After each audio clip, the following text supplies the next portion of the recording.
Hello. Today you're going to be talking a little bit about neural nets with Pytorch.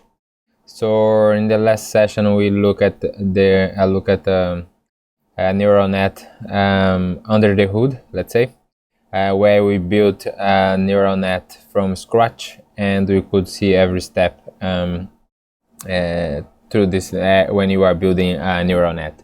In this lesson, we're going to be looking at more real life scenario where we use a framework, a deep learning framework, and the most famous it is PyTorch and TensorFlow. TensorFlow is more, let's say, old, and because that is more popular, and PyTorch is newer, and I like it more because it's more object oriented.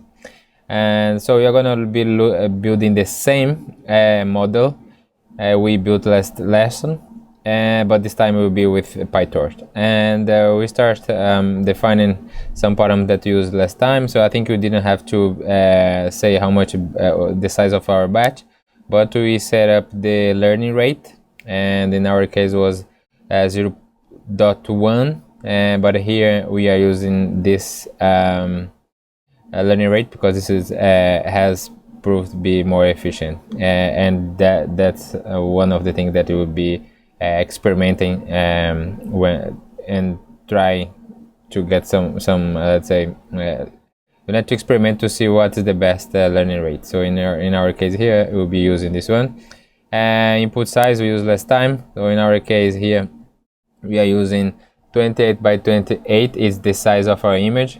On our previous lesson I had this hard-coded as 64 because it's our images here it is 8 by 8, and 8 times 8 it is 64. So then the number of class that you had already, so it's because you are going from 0 to 9. And here the data load, so basically getting the images for our training. So I will skip this part because it's just not really relevant for our learning. It will be always the same.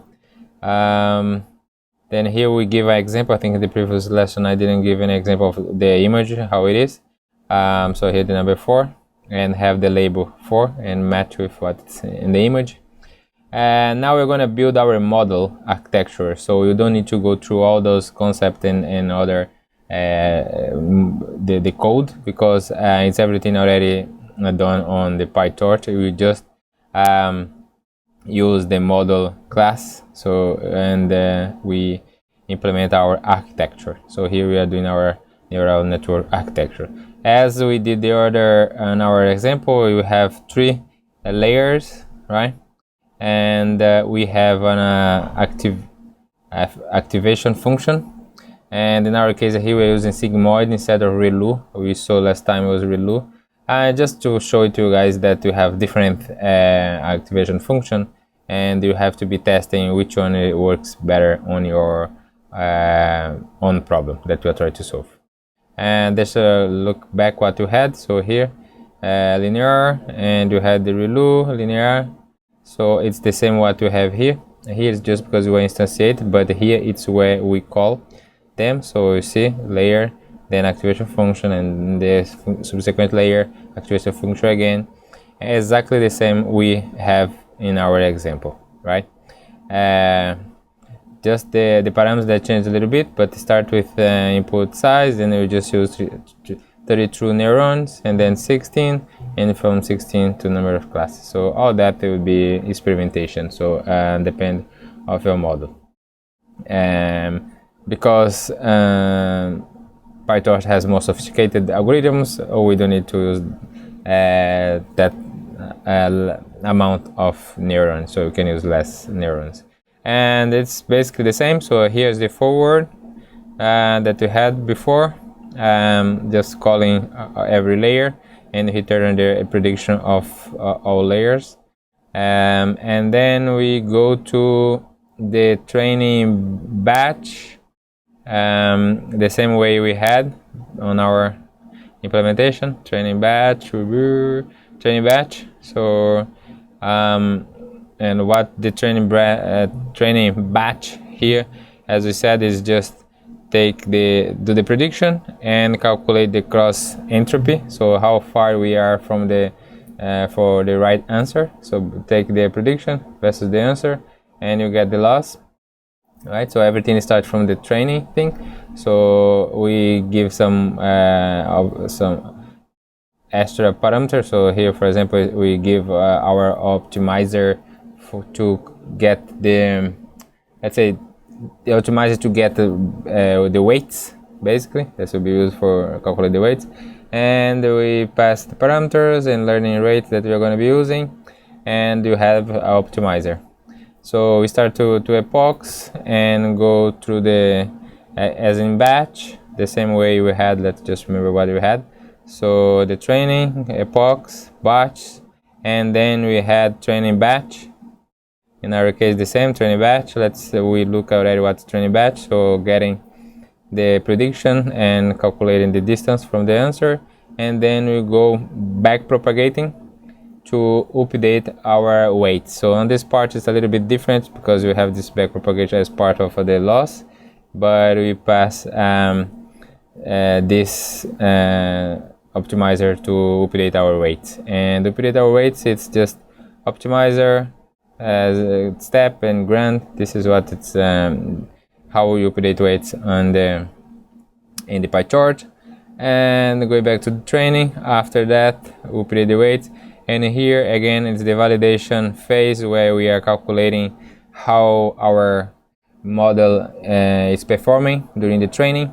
And we don't need to go deep on this. It's just as we showed last time, it's just calculating how far we are for the answer and see how it's performing, and then we go and train it as we did in our example and we just look at the history that we were getting from the validation process, and we just plot here. So we see we start very high losses, and it will go down while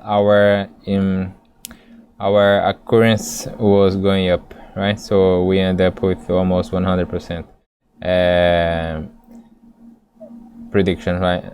And then we try to predict again. We take one example and we add to our predict function, and then you get the prediction as 3.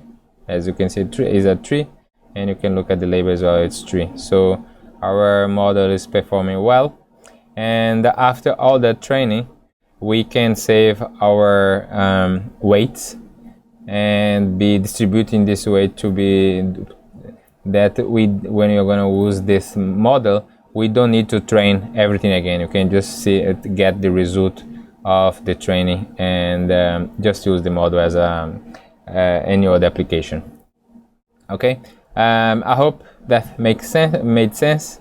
Again, so we learn what is behind every step here that our framework does, and now we are ready to go and start to look at some convolutions with Pytorch. Okay, thank you.